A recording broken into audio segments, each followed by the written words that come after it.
நீங்க ப்ரொஃபைல வச்சிடறீங்க, ஆனா எங்களை தேடி வர்றது உங்க அண்ணா அப்பா. புரியுதா? நான் என்ன சொல்ல வரேன்னு தெரியும். எல்லாருமே ஹைலி மெச்சூர்டு ஸ்டூடெண்ட்ஸ், யாரும் குழந்தைங்க கிடையாது. You good understand what I am saying. சரிங்களா? அதனால நம்ம அழகுங்கிறத இன்னொருத்தர் சொல்லி தான் வந்து தெரியணும்னு அவசியமே கிடையாது.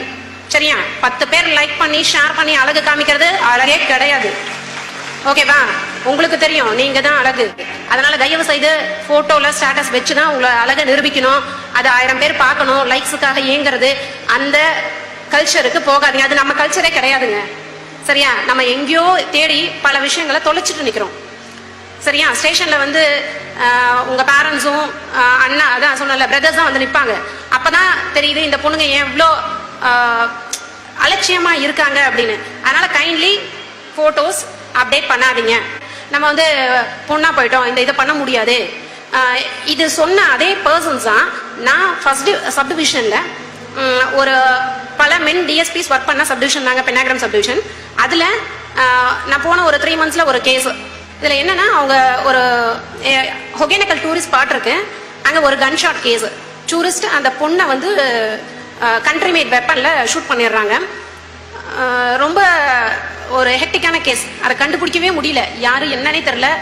நார்மல் கேஸ்னாவே விட மாட்டாங்க, என்னாச்சு என்னாச்சு என்னாச்சுன்னு. அப்போ இந்த மாதிரி கேசஸ் எப்படி இருக்கும்? உடனே எல்லாருக்கும் தாட்டு, விமன் டிஎஸ்பி கண்டுபிடிப்பாங்களா, பார்த்துக்கலாம் விடுங்க. நானே காது கொடுத்து கேட்டேன். சரியா? பட் அந்த இன்சிடென்ட் நடந்ததுல இருந்து அந்த பர்சன்ஸோட செல்போன் கிடையாதுங்க. அந்த அந்த அக்யூஸ்டு கிட்ட செல்போன் கிடையாது, அவனோட எந்த போட்டோஸ் எங்களுக்கு கிடைக்கல. இந்த டேர்ம்ஸ் எல்லாம் வந்து சொல்லும் போதே உங்களுக்காகவே படைச்ச மாதிரி இருக்கணும். சரியா? ஒரு விஷயத்த பல கோணத்திலையும் பல நேரங்கள்லையும் அணுகக்கூடிய திறமை ஒரு பொண்ணுக்கு தான் இருக்கு. இங்கேயே ஸ்டேஜ்ல பாக்குறீங்க, கன்சீவா இருந்து ஒருத்தங்க வந்துருக்கு.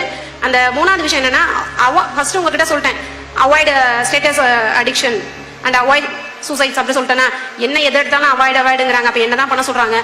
Please be safe. Safety measures ரொம்ப முக்கியங்க. சரியா? சேஃப்டிக்கு நான் உங்க நார்மலா அங்க எங்க சப்டிவிஷன்ல எல்லா உமன் காலேஜஸ்க்கும் போயிட்டு நான் சொல்ற ஒரே விஷயம், காவலன் SOS ஆப்னு ஒன்று இருக்குங்க. ஒரு விஷயம் தெரிஞ்சுக்கோங்க, நாங்க வந்து போலீஸ் டிபார்ட்மெண்ட் உங்களுக்கு ஹெல்ப் பண்ணணும்னு நினைக்கிறது வந்து டு த எக்ஸ்டென்ட் ஒரு லெவல் வரைக்கும் தான் நாங்க வி கேன் டூ.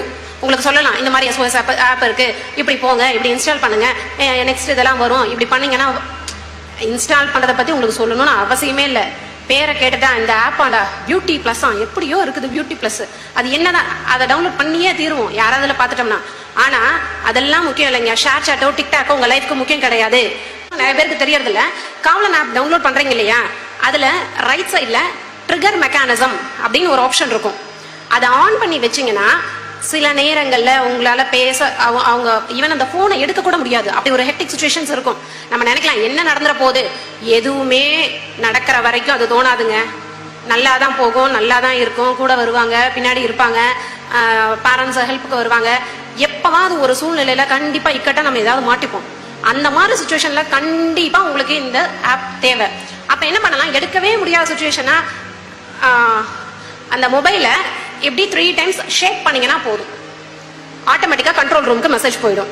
ஓகேவா? உங்களோட பேக் கேமரா ஆன் ஆயிடும், வீடியோஸ் இதாகும். கண்ட்ரோல் ரூம்ல இமீடியட்டா உங்களுக்கு கான்டாக்ட் பண்ணுவாங்க வித் ஹையர் கேர். சரிங்களா? அதனால தெரிஞ்சுக்கோங்க, வெறும் ஷேர் சாட்டும் டிக்டாக்கும் நம்ம வாழ்க்கைக்கு எந்த விதத்துல யூஸ் ஆகாது. ஒருத்தங்களை கிஃப்ட் பண்ணணும்னு நினைக்கிறீங்களா, அவங்ககிட்ட போய் பேசுங்க. ஏங்க உங்களை காவலன் SOS ஆப் இருக்கா, அதெல்லாம் கேளுங்க. கேட்டு பண்ணீங்கன்னா தான் உண்மையிலே அவங்களுக்கு நீங்க கொடுக்குற ஒரு கிஃப்ட். அதெல்லாம் டவுன்லோட் பண்ண தெரியாத பெண்கள் எத்தனையோ பேர் இருப்பாங்க. சரியா? அவங்களுக்கு பண்ணி கொடுங்க. அவங்க ஒண்ணும் பண்ண வேணாம், அப்படி எமர்ஜென்சி சுச்சுவேஷன்ல அப்படி ஷேக் பண்ணா போதும். படிக்காத எத்தனையோ பெண்கள் இருப்பாங்க, அவங்க எமர்ஜென்சிக்கு இது மாதிரிலாம் பண்ணுங்க. சரியா? 3 விஷயம் சொல்லிட்டேன்.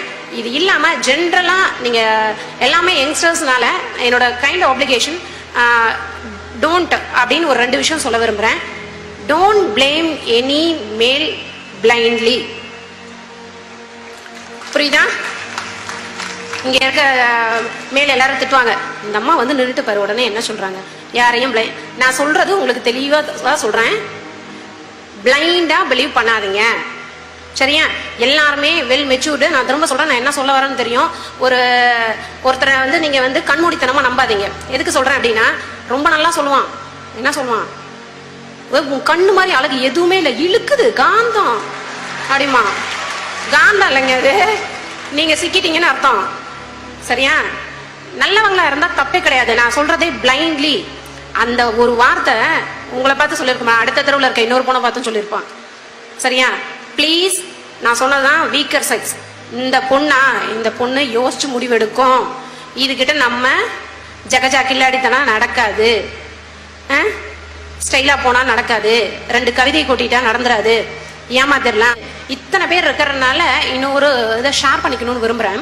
நான் போன ஒரு 2 monthsல நான் அந்த பொண்ணை பார்க்குறேன். அந்த பொண்ணு இந்த மாதிரி ப்ராப்ளம்ல வராங்க. அப்போ கேட்கும்போது அந்த பையன் சொல்றாங்க, என்ன சொல்றான் அந்த பையன், அந்த பொண்ணுக்கு கவிதைனா எனக்கு பிடிக்கும். அவன் சொல்றான் அந்த பையன், இந்த மாதிரி பொண்ணுங்களை வந்து மலருக்கு ஒப்பிடுவாங்க அப்படின்னு சொன்னோன்னே அந்த பொண்ணுக்கு அப்போ கூட ஒரு சந்தோஷம். பரவாயில்ல, நல்ல பேரா தான் செலக்ட் பண்ணியிருக்கோம் அப்படின்னு சொல்லிட்டு. ஏன்னா அந்த பொண்ணுக்கு என்ன பிடிக்கும் என்ன பிடிக்காது அப்படின்னு சொல்லி பார்த்ததுக்கு அப்புறம் அதனால அவன் சொல்றான். அந்த சுச்சுவேஷன்ல அந்த பொண்ணுகிட்ட அதை சொல்லும் போது அந்த பையன் எங்ககிட்ட என்ன சொல்றான், நான் அப்போ ஒரு கவிதை சொன்னேங்க, அந்த எக்ஸ்ட்ரீம் ஸ்டேஜ் தாண்டினதுக்கு அப்புறம் ஒரு கவிதை சொன்னதை கூட புரியாத ஒரு முட்டாளா அந்த பொண்ணு இருந்தா, என்னப்பா கவிதை அப்படின்னு கேட்கறேன். நான் ஆர்வமா கேட்பேன். ஏன்னா அடுத்த பேருக்கு சொல்லணும், தெரிஞ்சிருக்கணும். Women should be aware of நம்ம எப்படி இருக்கோம், நம்மளை யாரும் அசைக்க முடியாதுங்கிறது உங்களுக்கு உள்ளுக்குள்ள இருக்கணும். சரியா? அது என்ன கவிதைன்னு கேட்டுக்கோங்க. பெண்களை வந்து மலருக்கு ஒப்பிடுவாங்க அப்படின்னு அந்த பையன் அந்த பொண்ணு கிட்ட சொல்றான். அப்ப வந்து உடனே எல்லாம் என்ன அந்த பொண்ணு சொல்லுது, பரவாயில்லடா, நல்ல கவிஞர் தான் அப்படின்னு சொல்லிட்டு. அடுத்து அவனே சொல்றான், ஆண்களை வந்து வண்டுக்கு ஒப்பிடுவாங்க அப்படிங்கிறான். புரியுதா? நல்லா இருக்கா கவிதை? புரிஞ்சுதா புரியலையா? யாரும் குழந்தைங்க கிடையாதுங்க. சரியா? ஒரு வண்டு ஒரு மலர்கிட்ட இருந்து அடுத்த மலர்கிட்ட தாவி போயிட்டே இருக்கும். அதனால செல்ஃப் இண்டிவிஜுவலா உங்களை பத்தி தெரிஞ்சிருக்கணுங்க. பொண்ணுங்களை நெருப்புன்னு சொல்லுவாங்க, சொன்னதெல்லாம் கரெக்டா தான் சொன்னாங்க. எதுக்காக சொன்னாங்கிறதே தெரியாம போயிடுச்சு. நெருப்பு மாதிரி இருக்கணும் அப்படின்னு சொன்னது என்னன்னா, உண்மையிலேயே நல்லவங்களா அனலைஸ் பண்றீங்களா, பேரண்ட்ஸ்ட சொல்றீங்களா, ஒரு அண்டர்ஸ்டாண்டிங்ல இருக்கீங்க அப்படின்னா அவங்களுக்கு தீபமாவும் இருக்கணும். சரியா? பிடிக்காதவனா நம்மளை நல்லா கலாய்க்கிறான், ஓட்டுறான், நம்ம கிட்ட வேணுங்கிறதெல்லாம் எக்ஸ்பெக்டேஷன்ஸை மட்டும் சாட்டிஸ்ஃபை பண்றான், அப்படி ஒரு கேடி பயலா இருந்தா கொளுத்திடணும். அதாவது அந்த வேகம் இருக்கணும், கிட்டையே நெருங்க விடக்கூடாது. சரியா? அதுதான் நெருப்பு.